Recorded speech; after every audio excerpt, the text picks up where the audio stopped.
This video is an introduction to report writing, the organization of reports. A formal report is a style of writing that we use to report scientific or research-based information. It has 5 parts: an introduction, a sources and methods section, findings, analysis, discussion, and conclusion. And each part contains very specific information. It looks something like this. There's an introduction, and in the introduction there's very specific information. Then sources and methods, the findings, the analysis, and the conclusion. And then of course there's a reference at the end. This report here is reporting this data from Statistics Canada. You'll notice that the report is set up a little bit different than an essay. There are no indents on the paragraphs, and each section has a header that's in bold in the middle of the paper. Alright, now one section of the report has background information, the purpose of the report or the research question, an explanation of who might be interested in the study, and maybe some definitions. It's usually 2 to 3 sentences. Okay, so what part of our writing do we put background information in? Maybe the purpose of the writing. Well, that goes in the introduction. And in the introduction, it should be objective, and it's okay to use a variety of tenses. So here, I see a grabber there, some background information, a little bit of information about international students. I see my research question right there, and I've defined program levels. There's definitions in there. And here, that's who might be interested in the report. Okay, it has all the parts. Another part of a report tells the who or what was studied or researched. We call that the sample size.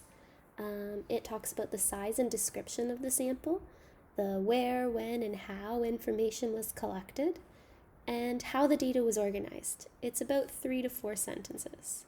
Okay, so the who, what, where, when, why, how, that'll be the sources and methods section.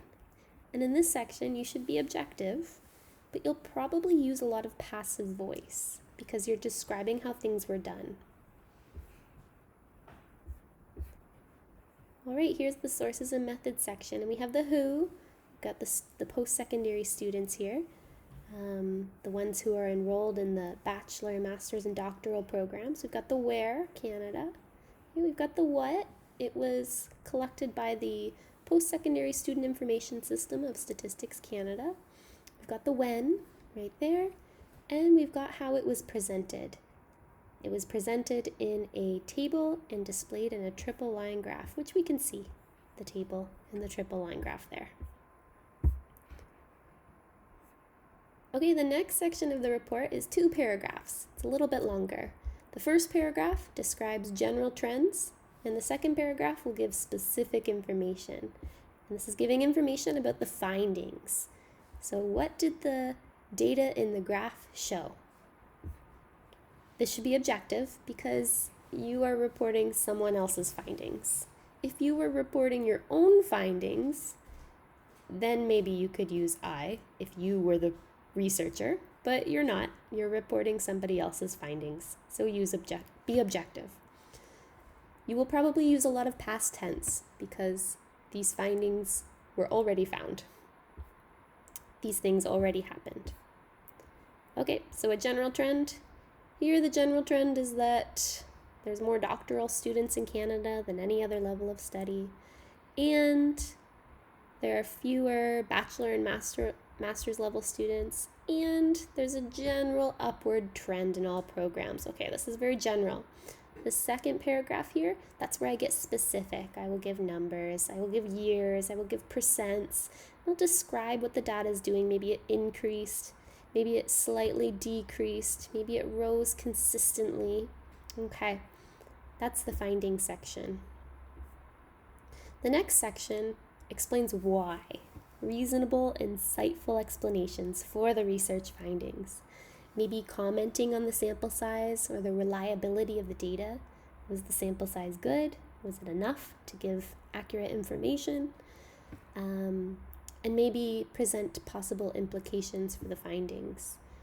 This is the analysis or discussion section. It's about 3 to 4 sentences, and you will probably use a lot of present tense with hedged language. When I talk about hedged language, I mean a lot of could and should and maybe and it appears, because you don't know for sure. You're just giving insightful explanations, not facts. Okay, a possible explanation could be, all right, here's a possible explanation. And it appears that, okay, so that here is an implication. We said that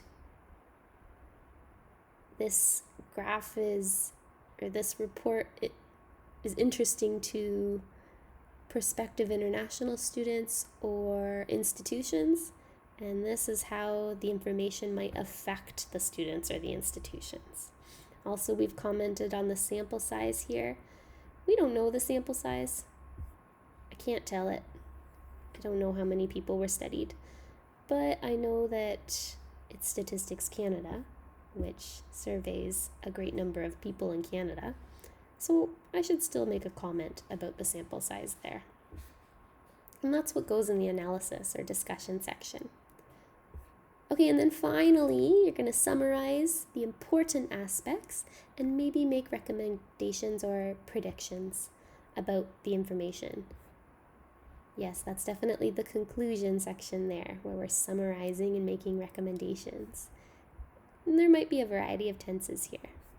Okay, so looking at the conclusion section, we've summarized the basic information we found, which is there's an increasing number of university international students in Canada at all levels. And our prediction findings indicate that this trend is likely to continue. Just by looking at that graph there, it looks like the trend is likely to continue, looking at the numbers.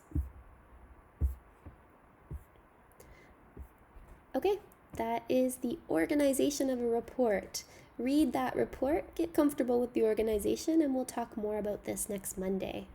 Next week, you can write a report.